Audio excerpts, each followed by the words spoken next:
Storytelling. Here's a real quick little video of what the interior scenes are going to look like. This is a 1-inch model. You see they're in black light and just really going to be spectacular before you come out of the building.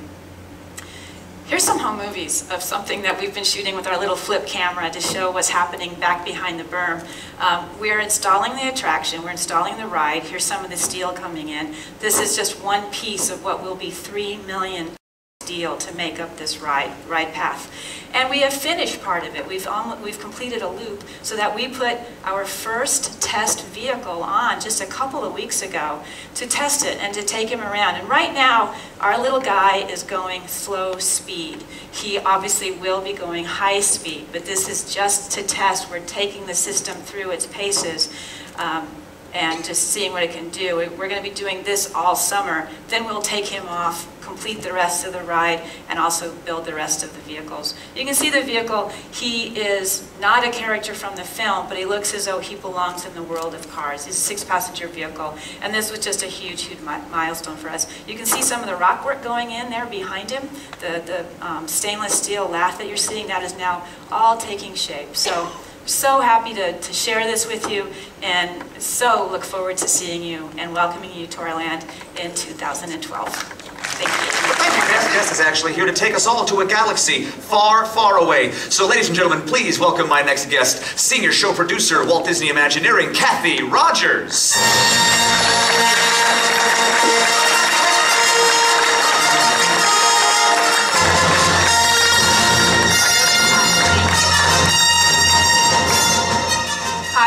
I'm very glad to be here. I hope I can answer a couple of your questions about Star Tours today.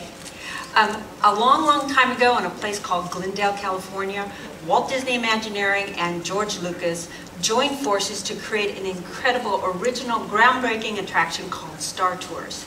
Today, over 20 years later, Star Tours is still one of our classic attractions that is enjoyed across the world. And at Imagineering, we are always looking at ways to enhance our classic attractions. We want to keep them fresh, exciting, and relevant to our guests today and in the future. So today I'm kind of excited to give you a couple little looks into the enhancements to Star Tours. The adventures continue. First, we had the opportunity to continue our collaboration with George Lucas and ILM to develop a brand new storyline. And we will be using new technologies that is going to enhance our immersive storytelling that will expand our worlds. And one of those technologies is digital 3D projection. Now that's going to enable us to bring to life those immersive worlds that George Lucas and ILM created for the Star Wars films. We're going to set our story in the time period between the new movies, episodes 1, 2, and 3, and the original trilogy, episodes 4, 5, and 6. Now that's going to allow us to draw on fan favorite characters and locales from the Star Wars films. Now many of you may have seen at D23 last fall, we released one of our new destinations, and that is the desert planet of Tatooine, where you get to experience the thrill of the pod race. But along with Tatooine, you may also find yourself flying through that bustling urban city planet of Coruscant. So for those of you who are wanting to book your last trip to Endor, the last flights will depart Disneyland on July 26th, 2010, and Walt Disney World on September 7th, 2010. What is this? Oh.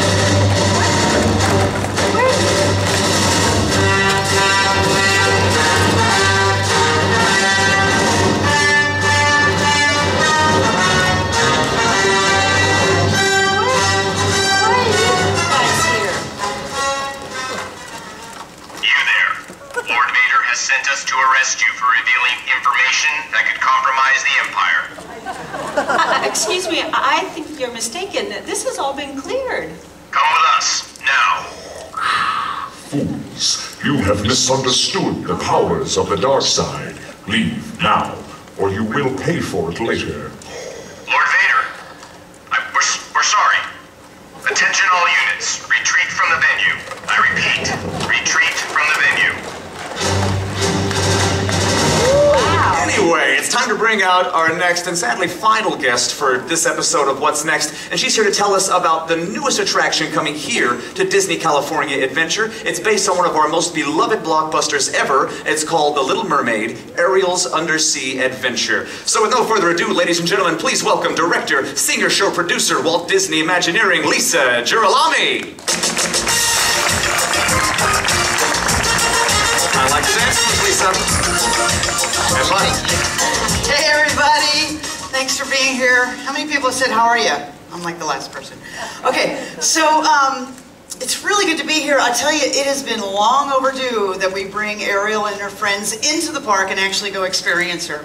So, what is happening behind those long walls over there? Of course, we're going to be taking you under the sea to visit Ariel.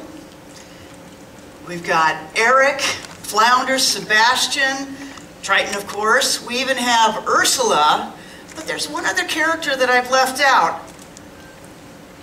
Who's that? Everybody?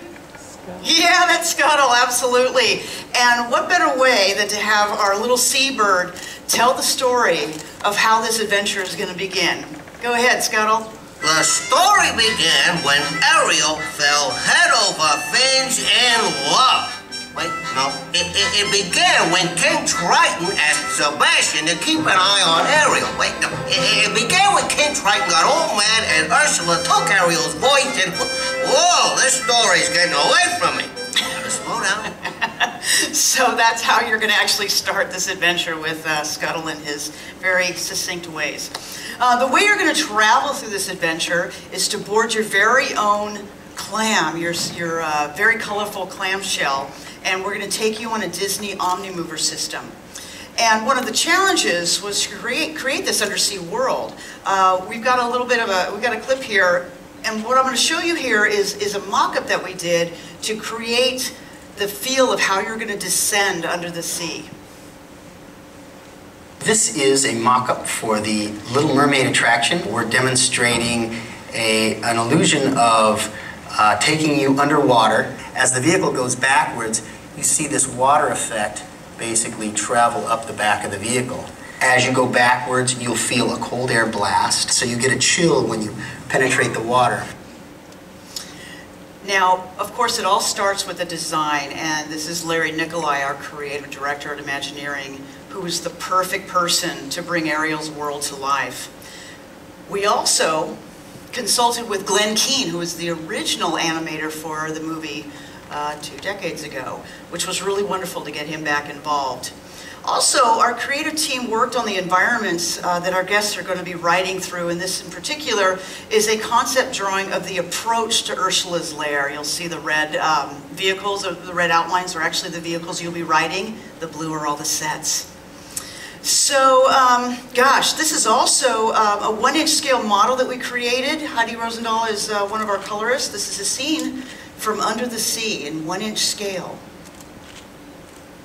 And for the first time here, you're going to get a behind-the-scenes look at the Little Mermaid creatures, all the friends that are there, and they're just all wonderful. They're all dancing, musicians, things like that. So this is great. Twisty Turtle. Fantastic. Meanwhile, here at Disney California Adventure, work continues on the Little Mermaid building. You see the construction going on. A lot of you probably heard it this morning. And also, gosh, I mean, there's so much to tell you. I will tell you certainly more as we progress, but we're going to be opening in 2011. We cannot wait for you to journey under the sea, and I really want to thank you for this opportunity to let us give you a little bit peek about it, and I cannot wait to see you in 2011 too, and have you all ride the ride. Thank you very much for being here. Well, thank you, Lisa.